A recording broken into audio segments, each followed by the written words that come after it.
Okay, then let me share my screen.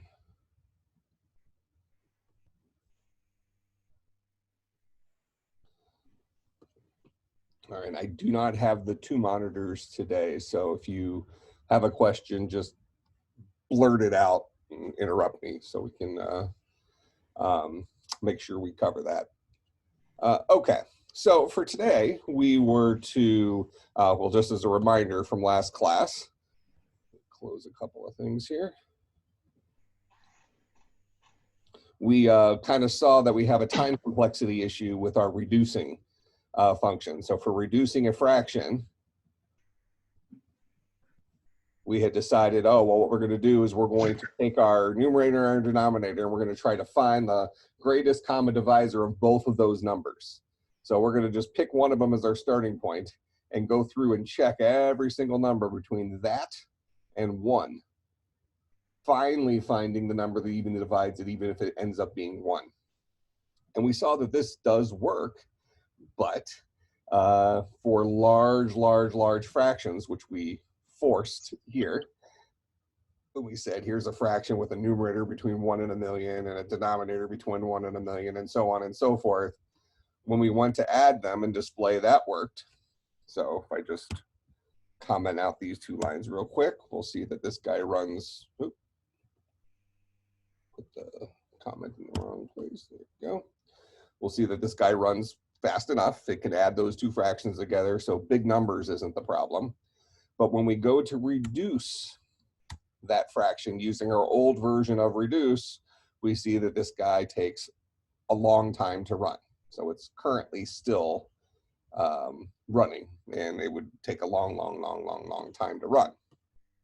So what we introduced last time was this idea of something called the Euclidean algorithm, which is an optimized way of finding the greatest common divisor of two numbers.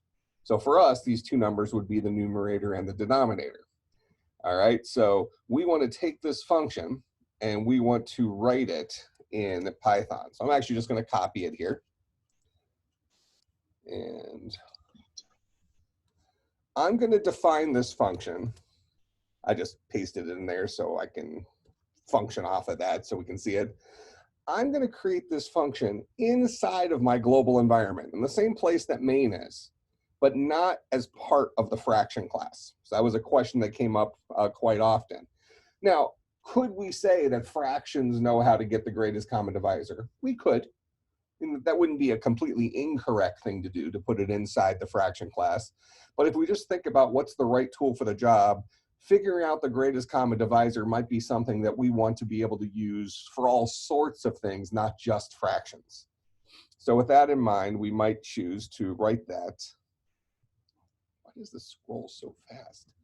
We might choose to write that outside of the fraction class, so it's available to us throughout our code, anywhere in our global environment here. So we'll say def GCD, and it'll take in an A and B, and then we'll write the while loop. So while B is not equal to 0, T is equal to B, B is equal to A mod B, and A is equal to T. In the end, return A. So there is our GCD function written in Python. So it takes two parameters, A and B. While B is not equal to 0, set a temporary variable T equal to B, update B to be A mod B, and then set A equal to the old value of B. Do this over and over and over again until B is finally 0, then we'll return A. So there is our GCD function now available to us. So what we'll do up here inside of, so notice that the program with our old version of reduce is still running, right? It's still cooking, it's not done yet. So I'll go ahead and stop that. We'll go up to reduce. We're no longer going to be using this version of reduce. In fact, why don't we write a second version of reduce? We'll call this guy reduce 2, right? And we're going to use GCD to give us the greatest common divisor. So we're going to say answer is equal to GCD of self.numerator and self.denominator.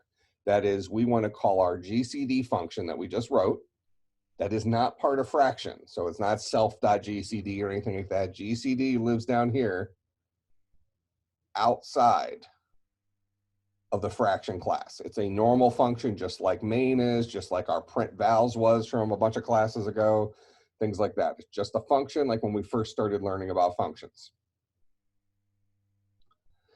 So we'll call GCD. We're going to pass it the numerator and the denominator of this guy because we're seeking the greatest common divisor of these two numbers. This will come in as A. This will come in as B. We could switch them around. It doesn't matter. It's going to give us the greatest common divisor of the two numbers we pass in here. I'm going to store that inside of answer. And then we'll say self.numerator is equal to self.numerator divided by answer. Self.denominator is equal to self.denominator divided by answer. And that should be it. This will calculate the greatest common divisor. So what I have highlighted there replaces that. The for loop that starts at some number, counting down to 1, checking that number against our numerator and denominator every single time until we finally find one that evenly divides them. When we finally find one that evenly divides them, we finally update our numerator and denominator. We update our numerator and denominator. So what we're going to see here is how much quicker the Euclidean algorithm is than this brute force approach of checking every single number from the numerator, current numerator, all the way down to 1. All right? Professor? Yep, go ahead. So does this reduce to not return any value? It does not return a value because it's updating this particular fraction's numerator and denominator internally. This guy didn't return a value either. This return statement, we didn't return a value here. We just made this method end. Remember, return does two things. Well, it does one thing. The thing return does by default is it makes a method immediately end. Optionally, we could have it return a value if we want to. But in this case, we did not have it return a value. It just returned. It ended. It made this loop no longer go through. Okay, but in both cases, we updated this particular fraction's numerator and denominator. We changed the identity of the fraction. His numerator and denominator are now new values after that, just like we're doing up here. Does that make sense? Yes, thank you. All right, so now we should be able to come down here, and instead of calling reduce, we'll call reduce to, which uses GCD. And we'll see that guy runs instantly. All right, so this is the GCD version. It's done. Here's the non-GCD version. Let's wait till Monday and maybe it'll be done. Quite literally, it might actually not be done by Monday. We're checking against a lot of numbers here. So, something to consider, but there's a real life example of how GCD can benefit us when we need to find the greatest common divisor of two very large numbers. And you can see here that I can add larger values here and it still runs quickly. And actually notice in that case, it actually was already reduced.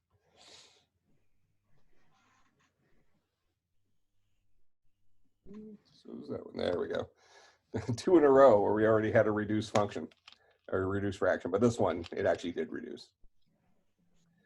So do we hopefully see the power of GCD? I had a couple of people send me some sample code wanting to know if it worked, and what they ended up doing is they ended up just reducing their size here to like 10,000, I think.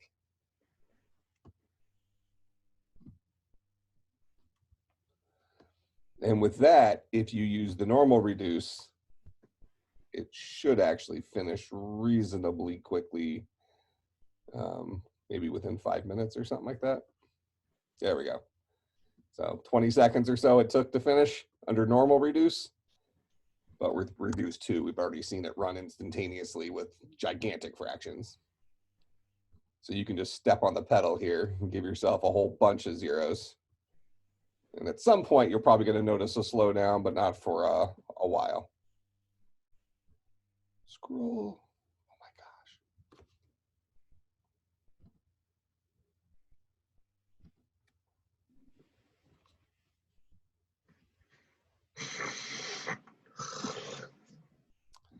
So pretty powerful tool, GCD, greatest common divisor of 2 numbers. So don't connect this to fractions. We just happen to need the idea of finding the largest value that evenly divides 2 numbers when we're reducing a fraction. But greatest common divisor, finding the largest value that evenly divides 2 numbers, can be powerful in all sorts of different scenarios. All right, so questions about that. And I promise you, if we switch this to normal reduce and let this cook, this guy's going to be running for weeks with the current number. And I do mean weeks. So definitely use GCD in one of these situations. All right, so that was the homework. Questions on that before we move on?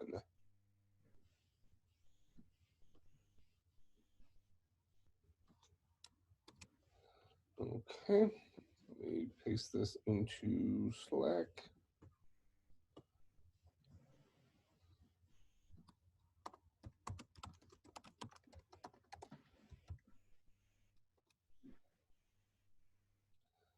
All right, now there's also right there a good example of us being able to take something that was, I mean, we didn't invent this. You know, some smart mathematician came up with the math about, you know, how to short circuit finding the greatest common divisor. So we went and we found this function and we turned it into our own little Python code. This is similar to, you know, I don't know, week 4 or 5, whatever it was, when we wrote the area of the circle function. You know, this is like a known formula, and we created our own Python function that did the equivalent of it. So in this case, we wrote the same thing. Mm-hmm. Okay. So now we want to keep practicing with our objects, but let's move away from. Your Steam icon is jumping. What's up? Your Steam icon is jumping. Oh, you're right, it is. They probably have it blocked here in whatever their Wi-Fi is. Okay, so let's create something other than fractions. So what we're going to do is we're going to create a, let's see, I want to call it, let's call it a player class, where a player has a first name,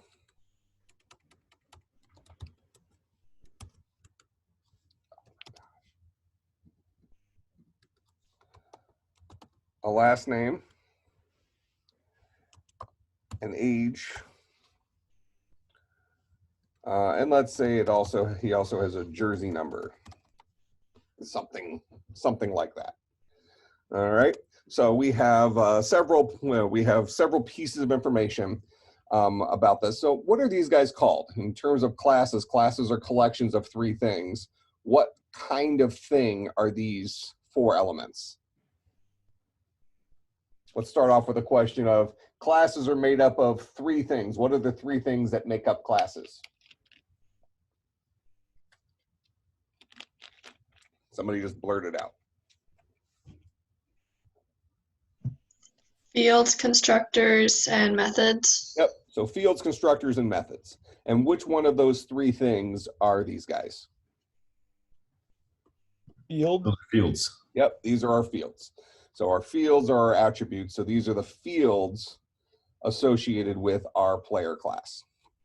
All right, And when we create a player, we want to initialize these fields. So we want to take in the first name, the last name, the age, and the jersey number. This is going to be like some sports team player or something like that is what we're creating here. All right, so let's go ahead and build out this class. So I'm going to gut most of what we have here. I already put this up on Slack. So we're going to create a class here called player. And the player class is going to have an init method that's going to take in a first name, a last name, an age, and a jersey number. And we'll go ahead and set self.fname equal to fname, self.lname equal to lname, self.age equal to age, self.jersey number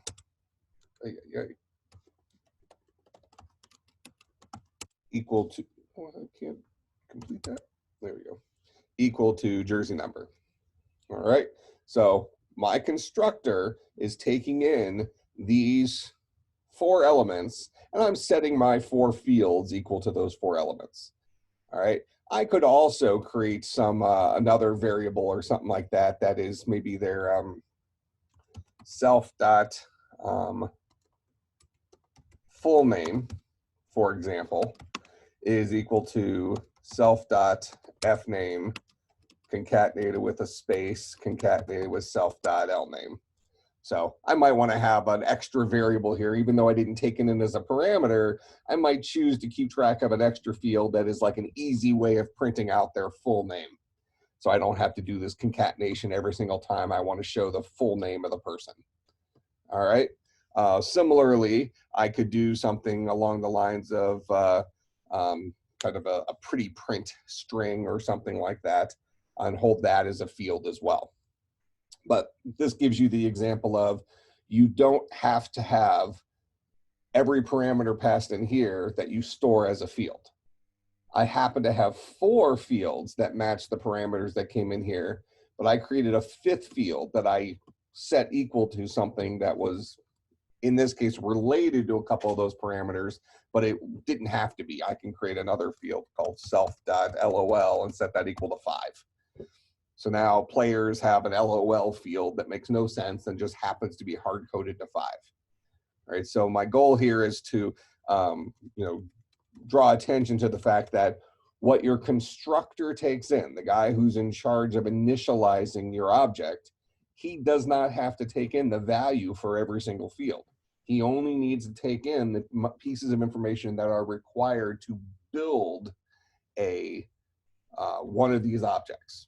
So in this case, I need the first name, the last name, the age, and the jersey number. And with those 4 pieces of information, I can set these 5 fields. All right. Now, we probably want to have a display method that allows us to conveniently display players. So we'll say self. This guy is going to take in self. He doesn't need any more parameters. So he needs self because that's part of how the syntax works for Python for instance methods. And he's going to print out, display a reasonable version of this particular player. All right, so we'll go ahead and we'll call this, we'll create a little variable, pretty print string. And we'll set this guy, he's going to be equal to a formatted string. And we're going to have it hold his full name. Then we'll maybe kick it down a line. Then we'll have it hold his, we'll maybe say age, colon. We'll have his age, then kick it down a line. And then maybe we say jersey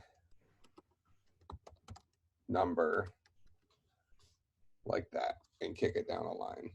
And maybe before his full name, we say name, like that. Now remember, these curly braces here are placeholders for a value. So what I've built here is a formatted string that says name followed by, I'm going to fill in this in a second, some placeholder. This is a carriage return, so it'll press enter effectively. Then age, followed by a space, followed by some placeholder, which I'll fill in a second, followed by a carriage return, followed by jersey number, space, some placeholder, and then I'll kick it down a line again at the very end. All right. So this is my way of, I'm kind of building a way of just conveniently displaying the player to the screen in a nice-ish way. All right, so we'll say this is self dot full name. This is self dot age. And this is self dot jersey number. And I don't know why I called it jersey numbers there. We'll just fix that. All right. So this is going to build a string for me using this formatting, and then I'll print out that string. That's what display will do. It'll go ahead and produce for me a string representation of this player that looks good, and then I'll print out that pretty print thing. All right. So at this point, we've built this class called player that knows how to construct a player given 4 pieces of information, and then it knows how to display that particular player. Now I'll go ahead and test this. We'll create a couple of players. So I'll say P1 is equal to player, and the constructor for player takes 4 parameters. So we'll have this guy take in Mike. So first and last name, then we'll do age. I rounded down. And then we'll do jersey number 1. All right. And then I can go ahead and say P1.display. So I created an instance of player with 4 fields, and then I told that particular instance of player to display himself. And there's our Mike Littman, age 21, jersey number 1, printed to the screen. Similarly, if I create a second player, and this guy is Dave Smith, 14, jersey number 27. So this is another instance of player using the same exact generic setup. Okay, again, we're sticking with this theme of that we write our code to be generic. So that if I were to pass in these 4 values for my parameters here, that guy's fields get set to that stuff. But if I pass in these 4 values as parameters here, that particular guy, that particular instance of player has his field set to this stuff. So now if I say P2.display, and I print this out, now I have Mike Littman and I have Dave Smith. All right, so we can very quickly now create our own types that allow us to store name value pieces of information similar to a dictionary, but then also perform things on this guy. Okay, now one thing we could do is we can have a let's see, well, let's actually do this. I'm going to go ahead and use our random number generator thing here. And we're going to, so we'll import random.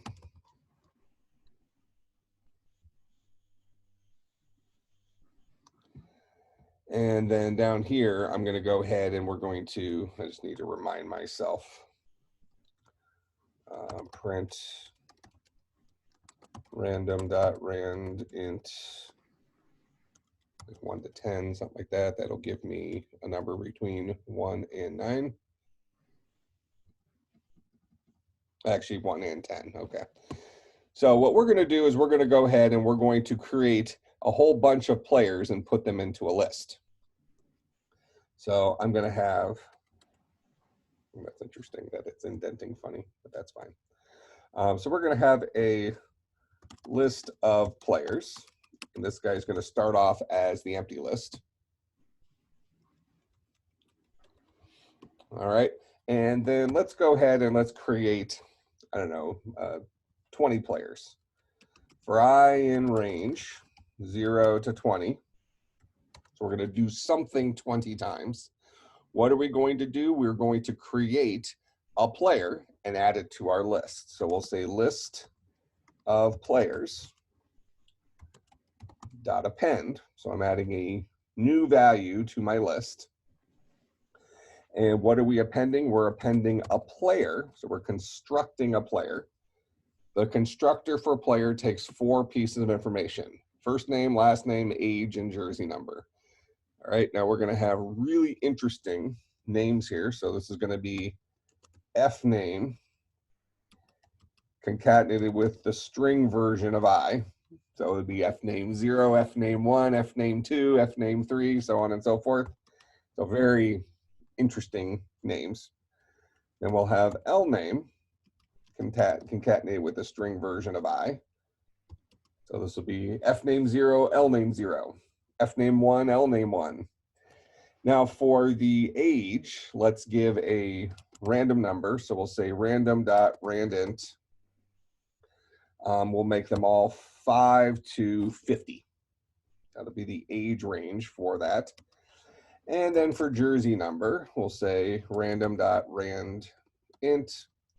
And let's say jersey numbers are going to be 1 to, I don't know, 90, 99, all 2-digit numbers. Is that ends that? Okay. So we have our list of players. We're going to append a new player that's going to have a first name of F name, whatever I is, last name of L name, whatever I is, some random number between 5 and 50 for the age, and some random number between 1 and 99 for the jersey number. So when that loop is done, list of players should be filled up with 20 players. If I go ahead and print out list of players here real quick, you'll see that we now have a list containing a whole bunch of player objects. So we have the memory addresses of these individual players, because that's what list of players is. It is a collection of stuff, and the stuff that's in this list happens to be player objects. All right. Now, if I wanted to actually see the players that are in that list, I could say for P in list of players, or here I can call it a player if I want. So for a player in list of players, this is no different than, well, I'll show that example in a second. I'll say a player dot display, and now we have all of our players displayed to the screen. F name 19, L name 19, age 47, jersey number 19, F name 18, L name 18, age 10, jersey number 17. So these last 2 values were randomized. Okay. Now, this for loop that we just wrote right here, notice this is no different than saying something like for C in hello, print C. Hello is a collection of characters. C will be H, then it'll be E, then it'll be L, then it'll be L, then it'll be O. So there's my HELLO right above here. All right, so this for loop says go through every element of list of players. Each time through, a player will be equal to the next element until that guy, in this case, the elements that are in list of players are player objects. I'm going to tell the current player object to display himself. The equivalent code using counter would be for I in range 0 to length of list of players.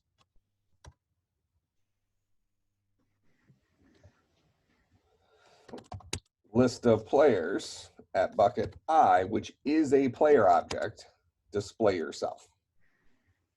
So these 2 loops do identical things. The second guy gives me the index that I'm currently at. So I do have the value of I. It'll be 0, then it'll be 1, then it'll be 2, all the way up to 19 in this case. So if I happen to have the value, need the value of I would maybe use this version.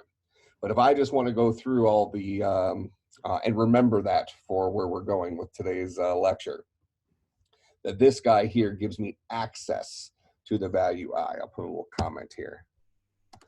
This version gives us access to the index in the list. This version conveniently goes through every element in the list, but I don't know the specific index, which isn't important for us in this example. All right, and then this is a reminder of the string version of a for each loop that works identically to what we have below. All right, so you'll see these guys all do the same stuff, these last two loops, so it's duplicated twice. All right, so any questions about any of that stuff?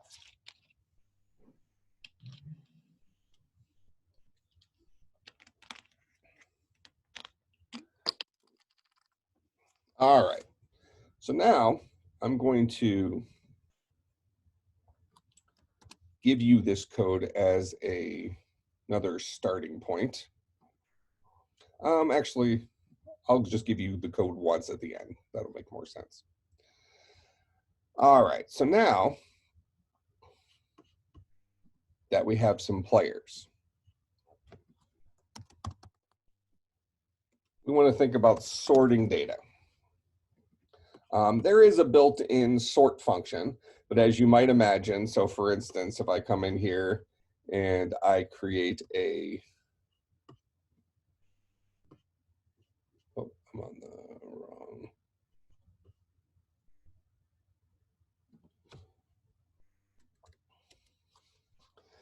So if I go through and I just create a list of numbers, start this guy off as the empty list, and then I say for I in range 0 to 100, and then I say list of numbers dot append, and I'll append random dot rand int. Let's do 1 to 1,000. I'm going to fill that list of numbers up with random numbers between 1 and 1,000. And then I print list of numbers. We see we have 100 numbers randomized between 1 and 1,000. Now, if I then call, I think it's just sort list of numbers, and then I print it again. Is it list of numbers dot sort?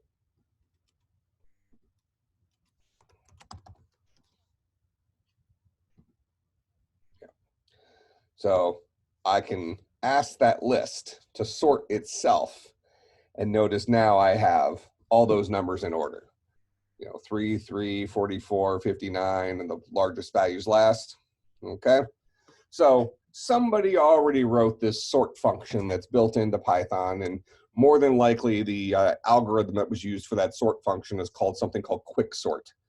It's possible to use a different algorithm, but it doesn't matter for our purposes here. Point is that this sorts a bunch of data.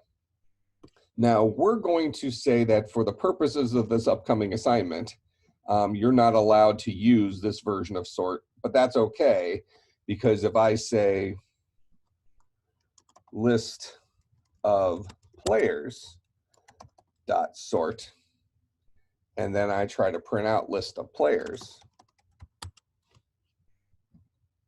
notice it screams at me and says, it does not support the less than sign for players is not supported. So this built-in sort function that works for lists of numbers that less than already is defined for, it does not work for players. Now, next time we'll look at how can we make it work for players, but for this next assignment, we're gonna say we are not allowed to use the built-in sort, which means that we need to invent our own sort that will work for player objects, okay? So in order to do that, we're going to go ahead and learn about a sort that will work for numbers. So instead of using this built-in sort for list of numbers, we're going to write our own. I'm going to show you how that sort works. So we're going to call this guy insertion sort. This is actually a slightly modified version of insertion sort that I like to use. It's a good practice one for teaching. All right, so the idea is that we have a collection of numbers. So I'm going to kind of go through the moves, the algorithm for insertion sort. And we'll start off with a small number of numbers, like maybe 5. So we'll have 5, 3, 1,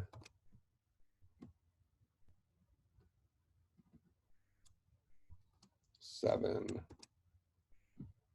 and 4. And these are stored in a list, let's say. Like we have our random number, we have a list of 100 numbers. So this is bucket 0, bucket 1, bucket 2, bucket 3, bucket 4. So these are our indexes.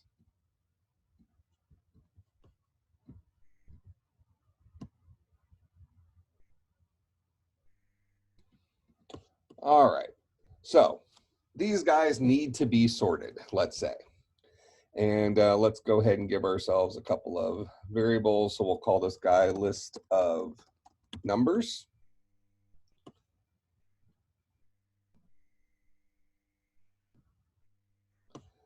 And list of numbers is that list. All right. And our goal is to have this list ultimately become the list 1, 3, 4, 5, 7. We want to get it in order. All right. So just for the sake of argument here, I'll put our original list up here so we can kind of remember what it originally was as we start changing things. All right. So we're going to need a couple of variables here. So what I'm going to do is I'm going to show you the pictures of this algorithm, and then we're going to write the code that is equivalent to that for a homework assignment, initially for numbers. Then next week, we're going to look at how do we modify that to make it work for, in our case here, players. Then we'll look at how can I modify the built-in sort function to work for players without having to write this algorithm. But right now, we like practicing writing algorithms. So I'm going to show you effectively what you did for class today is I showed you an algorithm called GCD, and you converted it into a working Python version, okay? Well, in that particular example, it was fairly easy, let's say, once you figured out where to put the function because they gave you pseudocode that matched exactly what the Python code looks like. So when we go back over here and we look at our GCD function that we wrote today, oh, I deleted it already. That guy was identical to what we saw on Wikipedia for GCD. So we were able to just convert pseudocode to Python. In this case, I'm not giving you pseudocode. Instead, I'm giving you what I'm calling a modified insertion sort. I'm purposely modifying it so you can't go and find the pseudocode. So for your homework, as you're going to be implementing my version of insertion sort here, that I'm going to go through visually for you so you understand the steps. And then you're going to be turning that into working code that you can then call to sort your list of numbers instead of using the built-in sort. I'm going to give you the variables that you'll need to use. So I'm going to show you the whole thing in pictures here. All right, so this is our entire list of numbers. And we're going to start off. If we have a variable called current start. And current start will start off at bucket 1. So not the very beginning, but the first value after that. All right. Then we're going to have another variable here that I like to call the follower. And I used to be able to, I wonder if I can still do that. Will it give me the, there we go. Because we like saying that in a creepy way, it's the follower. And that'll make sense, but it'll just be a long-term joke because I still refer to that like in their 300 level classes. All right. So now the way this works is at the start of our loop, we're gonna do this, our goal here. So here, let me just write a little thing that says goal. For each starting point, move the value as far up the list as possible.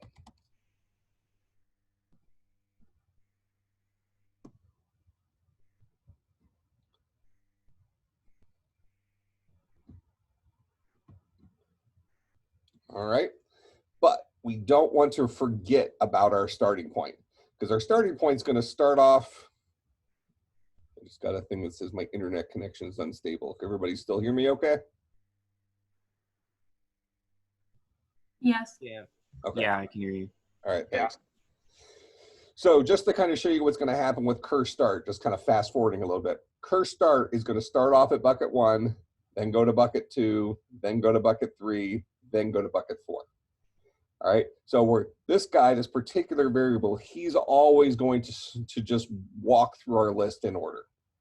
But for each starting point, that's what we're saying here, for each starting point, we want to try to take that value, the current value, and move it as far up our list as we can until it should not get there anymore.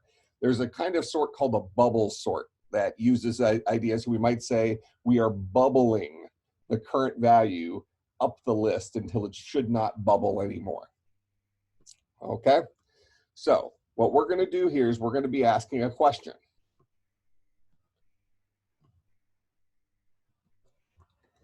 If we are not at the beginning of the list and the value we are looking at is smaller than the value before him, swap them and the follower follows.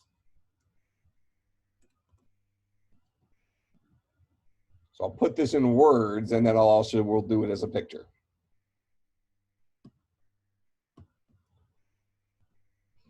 All right, so we're going to ask the question here. Right now, the follower, is this guy at the beginning of the list? He's not. He's at bucket 1, not bucket 0. So he's not at the beginning of the list.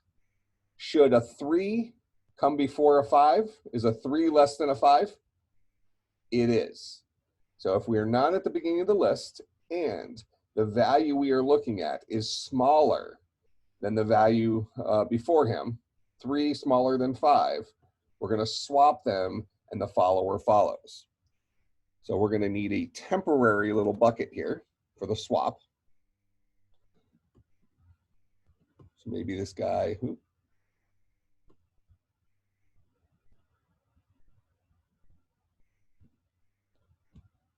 this guy's called temp to use for the swap. You'll see how this works in a second.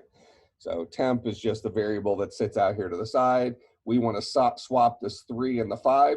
So we're going to go ahead and let's store the 5 here. Then we can overwrite that 5 with a 3 because we've preserved the value. Then we can overwrite the 3 with the value we preserved. And the follower follows. All right.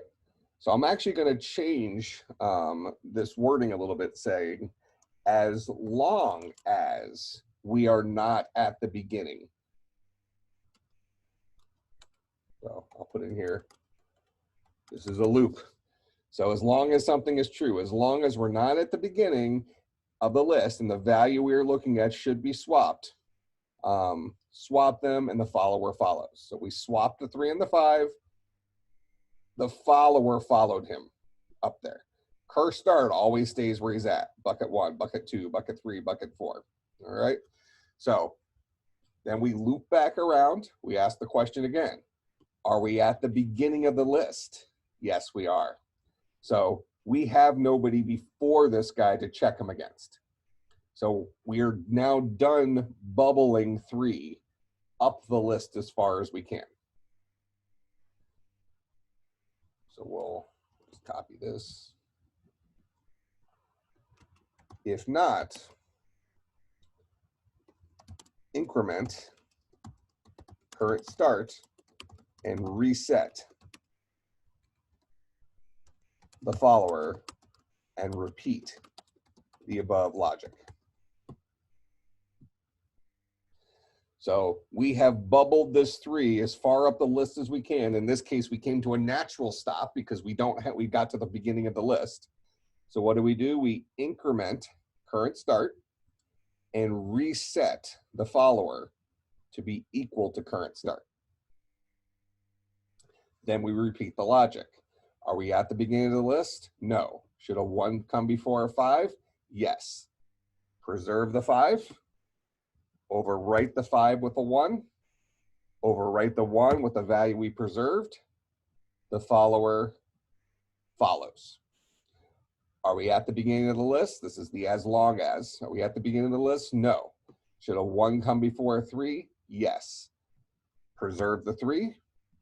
Overwrite the 3 with a 1. Overwrite the 1 with the value we preserved. The follower follows. Are we at the beginning of the list? Yes, we are. So what do? We increment cur start, reset the follower. Are we at the beginning of the list? No. Should a 7 come before a 5? No. So 7 is as far up the list as we're going to go. So if not, what do? Increment cur start. So notice we didn't do any swapping there because 7 should not come before the 5. So what do? We increment cur start, reset the follower, do our loop again. Are we at the beginning of the list? No. Should a 4 come before a 7? Yes. Preserve the 7, overwrite the 7 with a 4, overwrite the 4 with the value we preserved, the follower follows. Are we at the beginning of the list? No. Should a 4 come before a 5? Yes. Do the swap. Preserve the 5, overwrite the 5 with the 4, overwrite the 4 with the value we preserved, the follower follows. Are we at the beginning of the list? No. Should a 4 come before a 3? No. So we don't do any more swapping. What do? We increment current start and reset the follower.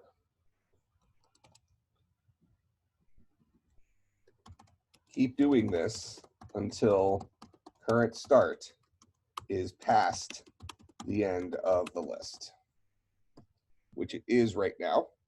And notice our list is now sorted. 1, 3, 4, 5, 7. Okay.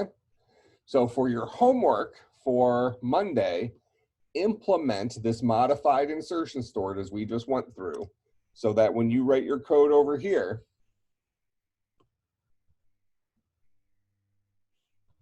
you should be able to say insertion sort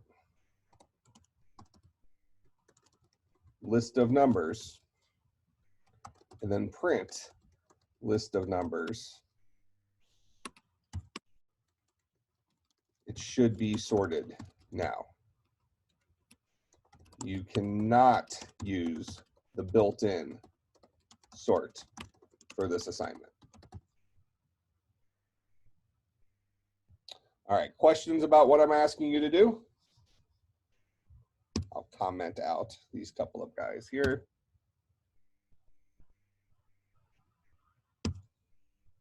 Do you want this to be related to functions and classes in any way, or is this separate?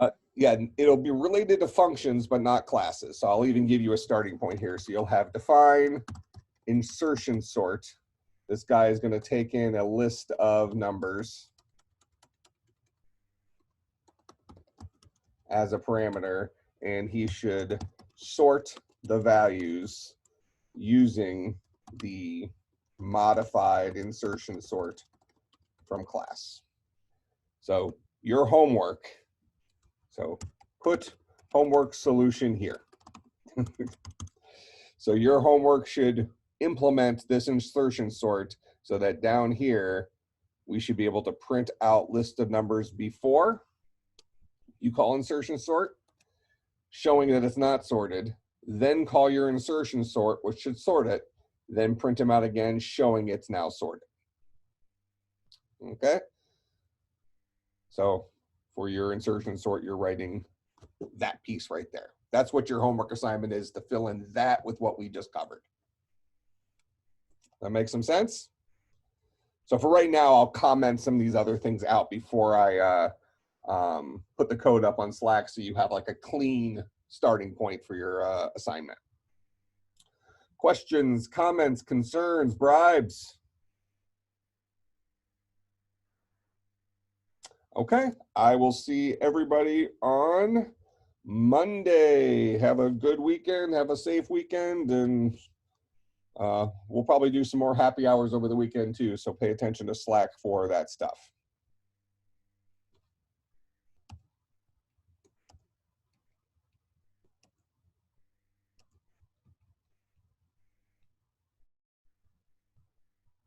Right here, why don't I just do this?